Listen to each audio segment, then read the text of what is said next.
రంగారెడ్డి జిల్లా షాద్నగర్లో రోడ్డు విస్తరణ పనులు సోమవారం ప్రారంభమయ్యాయి. మున్సిపల్ కమిషనర్ సునీతారెడ్డి ఆధ్వర్యంలో అధికారులు షాద్నగర్ ప్రధాన చౌరస్తాలో ఆక్రమణల తొలగింపు ప్రక్రియను ముమ్మరం చేశారు.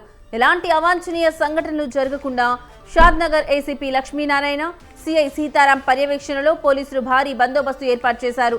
కొందరు వ్యాపారులు, స్థానికులు స్వచ్ఛందంగానే తమ ఆక్రమణలను తొలగించుకోగా మరికొన్ని చోట్ల అధికారులు కూల్చివేతలు చేపట్టారు. షాద్నగర్ చౌరస్తా వద్ద కూల్చివేతల ప్రక్రియ నిరాటకంగా కొనసాగుతోంది. ఈ రోడ్డు విస్తరణతో షాద్నగర్ ప్రధాన చౌరస్తా రూపురేఖలు పూర్తిగా మారనున్నాయి.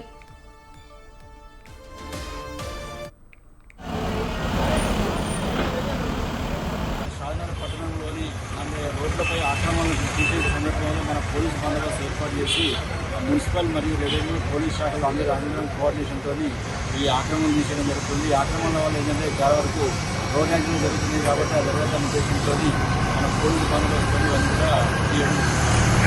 షాద్నగర్ పట్టణంలోని రోడ్లపై ఆక్రమణలు గుర్తించే సందర్భంలో మన పోలీసు బందోబస్తు ఏర్పాటు చేసి మున్సిపల్ మరియు రెవెన్యూ పోలీస్ శాఖలు అందరం కోఆర్డినేషన్తో ఈ ఆక్రమణ తీసేయడం జరుగుతుంది.